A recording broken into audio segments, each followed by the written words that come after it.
Bonjour, bienvenue à mon podcast intime. Mon nom est Diola et ici, on est soi-même sans négocier. Bonne écoute! Bonjour. Aujourd'hui, j'ai envie de parler de ma vision de la vie. Je vois la vie comme une tornade. Je vois la vie comme une ellipse. Je dis le mot tornade juste pour que vous ayez une belle idée. Donc, au début, l'ellipse commence toute petite, c'est un petit cercle, et après ça, elle devient plus grosse et plus grande, et plus grosse, et plus haute, et plus grosse, et plus grande, et plus haute.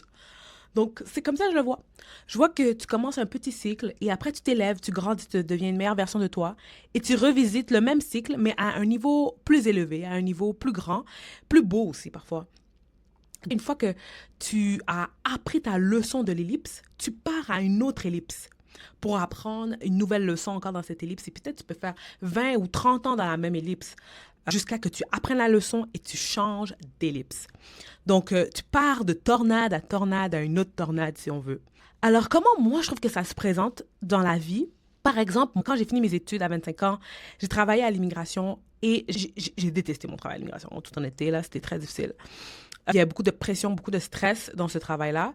Même si c'était un travail, tu sais, comme un peu gouvernemental où tout est relax. Non, non. Nous, notre équipe, c'était stressant. Bref, dès que je suis rentrée, c'est ça que je voulais, c'est quitter. Et je voulais créer quelque chose, faire ma petite business. Quand je suis sortie de là, je me suis dit, je me donne à fond pour travailler, pour créer mon idée de business. Dans cet emploi aussi, je me suis fait de très bonnes amies, deux bonnes amies spécifiquement, que j'ai gardées même après avoir terminé mon travail. Là, j'ai fini le travail, j'essaie de créer ma petite business. Et là, tout d'un coup, j'abandonne. Tu vois, j'abandonne et je décide de retourner travailler. Ben, j'abandonne à moitié parce que je décide de retourner travailler dans un milieu qui va m'apprendre à créer une start-up. Quand je commence à travailler pour eux, c'est pour un incubateur. J'apprends sur les startups puis je me dis, ben, j'ai vraiment pas envie de faire une startup. Ça fait trop peur. Je veux pas le faire. Et je me dis, qu'est-ce que je veux vraiment apprendre? C'est la couture. Je décide, OK, je vais refaire la couture. Une fois que j'ai fini de faire la couture, je dis, bon, ben, tu sais, il faudrait que je retourne travailler, mais je voulais tellement pas retourner dans le monde de l'ingénierie. Puis je dis, bon, j'ai pas le choix, il faut que je paye des bills, puis je veux créer. Puis pour créer, il faut que j'ai de l'argent. Donc, je suis retournée et là, j'ai commencé à travailler dans ma job d'aujourd'hui. Je travaille pour une banque. Je rentre dans cette banque grâce à une de mes amies qui travaillait justement avec moi à l'immigration. Et quand je travaille dans la banque, eh bien, je me retrouve à travailler avec les deux mêmes amis que je travaillais à l'immigration. Moi, j'observe ça comme un cycle. Je reviens à la case départ. Mais le travail où je suis est beaucoup mieux. Le salaire que j'ai est beaucoup mieux. Notre environnement est juste super mieux. Tout est comme genre wow. C'est vraiment mieux que qu'est-ce que je faisais à l'immigration. Même les tâches sont plus relaxes. Et oui, je me suis élevée et j'ai manifesté une situation encore meilleure que qu'est-ce que j'avais avant. Mais je suis toujours dans le même ellipse, dans la même tornade. Je revisite les mêmes situations que j'ai visitées il y a 6 ans de ça. Mais dans une autre élévation, encore une fois, plus beau, plus grandiose. Ça ne veut pas dire que c'est mauvais, parce qu'au contraire, ça montre que je m'élève, que je grandis. La problématique ici, c'est que je n'ai pas appris ma leçon. Et ma leçon à moi sur cette situation, c'est la création. Parce qu'à chaque fois, c'est juste ça que je veux, c'est créer. Je ne veux pas travailler pour quelqu'un. Parce que même quand je suis rentrée dans cette job-là, dans la banque que je travaille, je rentre, mais avec beaucoup de résistance, parce que tout ce que je veux, c'est créer. Je rentre là parce que je veux créer, en fait. Parce que c'est la seule avenue, parce que j'étais tellement stressée de créer sans avoir de revenus que je ne créais pas au final, tu vois. Alors je me suis dit, ben, pas le choix, il faut que je rentre dans une job pour pouvoir créer. La leçon, je l'ai presque apprise. La leçon, elle commence à s'intégrer à l'intérieur de moi et je commence à la comprendre. Parce que là, ma fille, moi, je vais changer d'ellipse. Moi, je vais être rendue dans l'ellipse de l'entrepreneur, là, ou l'ellipse de la créatrice, là. Tu vois, je vais plus être dans l'ellipse de celle qui travaille. Et ben, ça me dérange pas d'être celle qui travaille, mais la créatrice qui travaille. Tu vois ce que je veux dire? Pas celle qui donne tout son temps et son heure et son énergie à une seule place et qui s'oublie dans le cheminement. Je veux pas être cette personne-là. Donc voilà, c'est comme ça que moi je vois la vie. Je vois la vie comme un cycle, comme une tornade.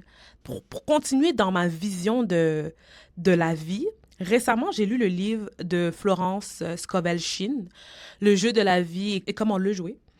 Et oh my god, ce livre est phénoménal, il est incroyable. Vous devez le lire, s'il vous plaît, lisez-le.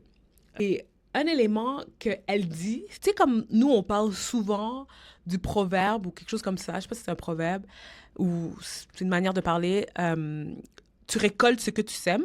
Mais elle nous apporte une autre avenue qui est tu ne sèmes pas, tu cueilles. Et elle n'a pas trop élaboré sur ça, mais moi, ça m'a vraiment fait réfléchir. J'étais comme, c'est tellement vrai.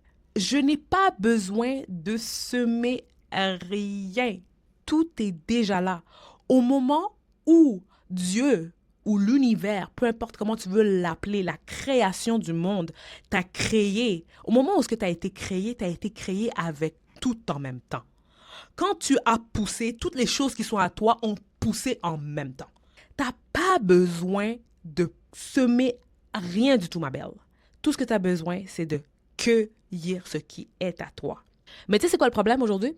Le problème, c'est que tu regardes les autres.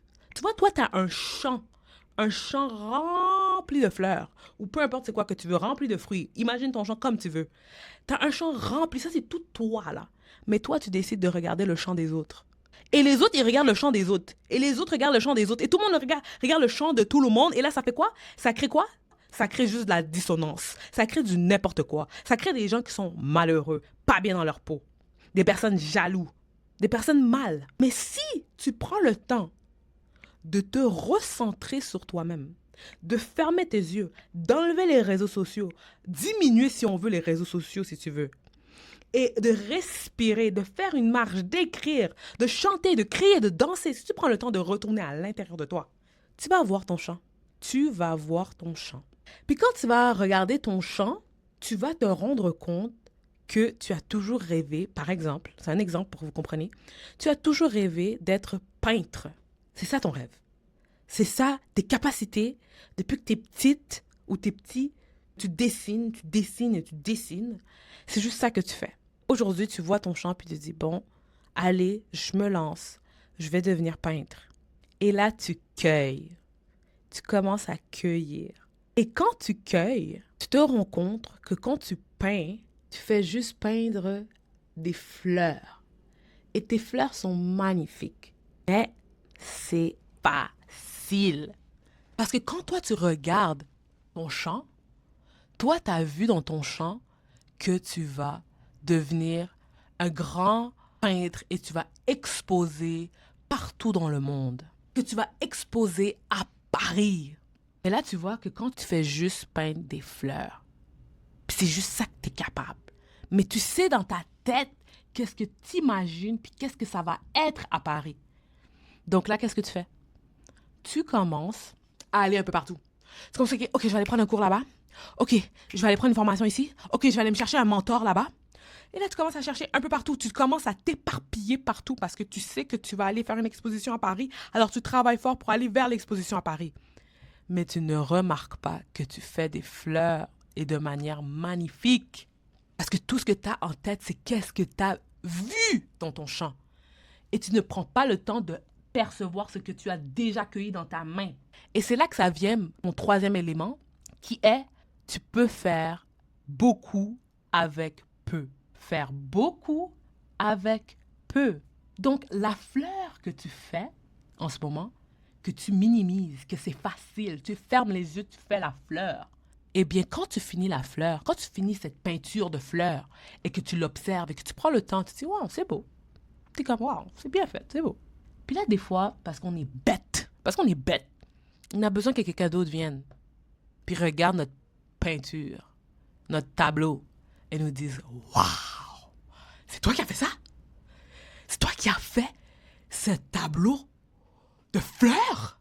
No fucking way. Là, tu vas être comme, ben oui, j'ai fait ça tranquille, là, 30 minutes, là. J'étais tellement tannée après le travail, j'ai pris mes pinceaux, puis j'ai commencé à faire ça, puis j'ai fini. Mais il n'est pas fini, là, il reste encore des petits trucs, mais c'est fini. La personne est comme, ben moi, je te l'achète, là. $500, je te le paye. Maintenant, je te le paye, je le veux. Et toi, t'es pris de court. T'es comme, attends, quoi?